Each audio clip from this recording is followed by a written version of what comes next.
ببین من حاضر شدم ولی تو هنوز اینجا دراز کشیدی؟ مگه اینجوری حاضر میشن؟ من که جایی نمیرم.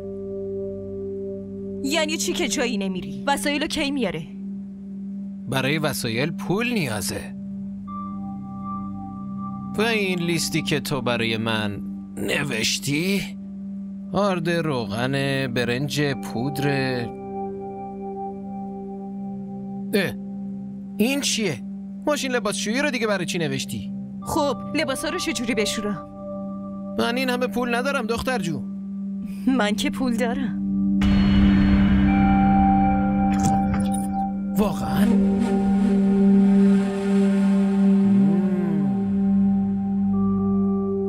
باشه خیلی خوب، راه بیفت بریم.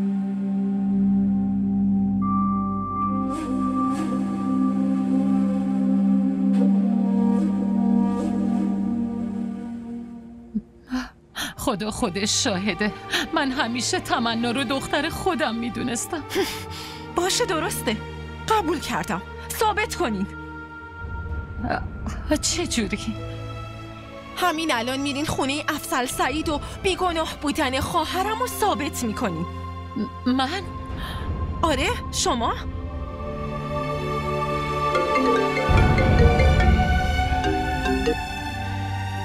تمنا لطفاً اینقدر به هم زنگ نزن. برای کاری که اومدم اینجا مصممم. کی؟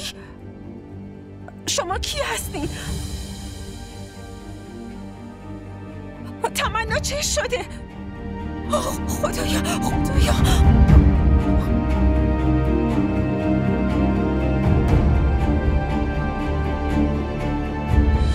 دختر اینجا رو تمیز کن. قشنگ معلومه یه ماه دست نخورده و تمیز نشده. تار عنکبوتا رو تمیز کن. بدش به من. اینهاش اینجوری باید تمیزش کنی. خب؟ سلام علیکم. علیک سلام.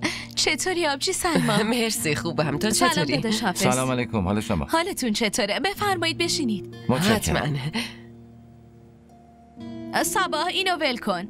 سری برو یه چیزی برای مهمونا بیار. شربت بیارم؟ نه عزیزم، شربت بادامی که برای افضل درست کرده بودم اونو بیار. چشم خانم. آبجی الان برمیگردم. باشه عزیزم.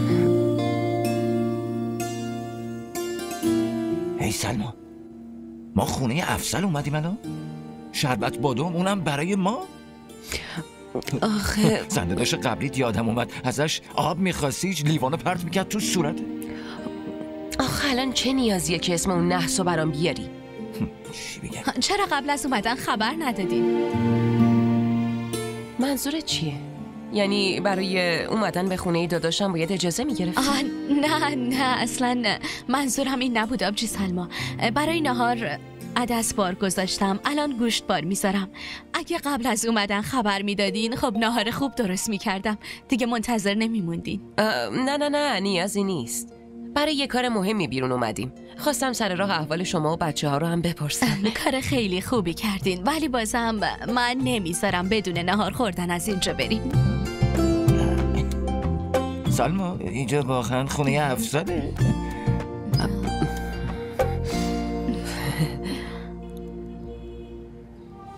معذرت میخوام آبجی.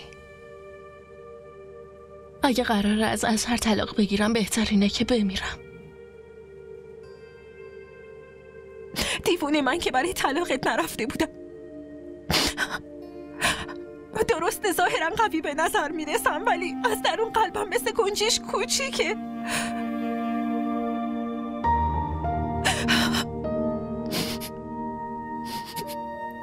دنبال یه راه آشتی کنون بودم. کدوم خواهری میخواد که خواهرش طلاق بگیره؟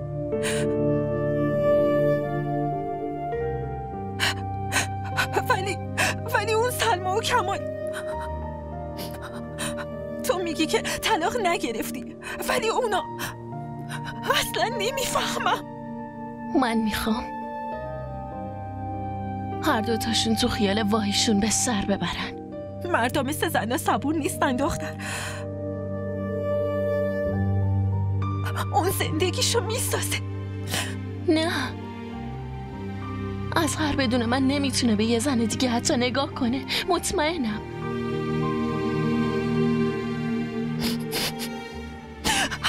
میتونم دعا کنم که این اعتماد پابرجا بمونه، چون این حماقته.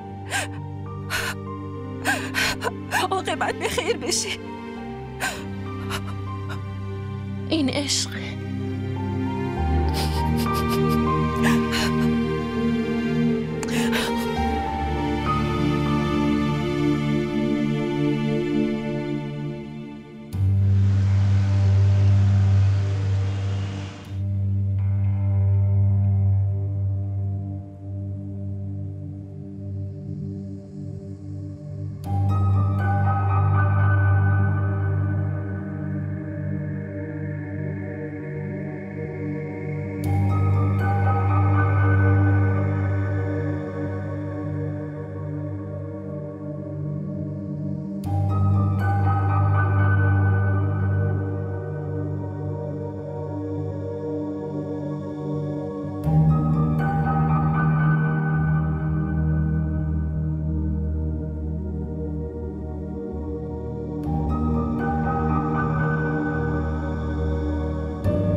ولش کن. از صبح داری کار میکنی، حتما خسته شدی.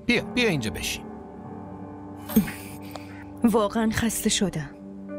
خوشگله، هم صورتت هم دستات. ولی اون شب که از اتاق بیرونم کردی و اصلا نمیتونم فراموش کنم. ای بابا، بعدش که اجازه دادم بیای. مجبور بودی اجازه بدی و الا من راه خروج رو بهت نشون میدادم. بیرون کردن من به این راحتی ها نیست. خیلی سختم نیست عزیزم. ببین یه چیز واضحه، اول خیلی عصبانی شدم، انقدر عصبانی شدم که دلم میخواست خفت کنم. بعدش خوشم اومد که یه قلاده گردن این زن بی پناه بندازم. تو فکر نمی کنی یا حرف میزنی؟ قلاده رو گردن سگ میندازن. آره، قلاده رو گردن سگ میندازن. اتفاقا فکر کردم گفتم. خیلی عوضی هستی. معذرت خواهی کن و ایلا. تیمورو معذرت خواهی؟ آره. باشه، درسته، معذرت میخوام. در ضمن کدوم احمقی با زنه خوشگلی مثل تو دعوا میکنه؟ اصلا یه چیزی بگم، همچین بیرو هم نگفتم، حقیقتو گفتم.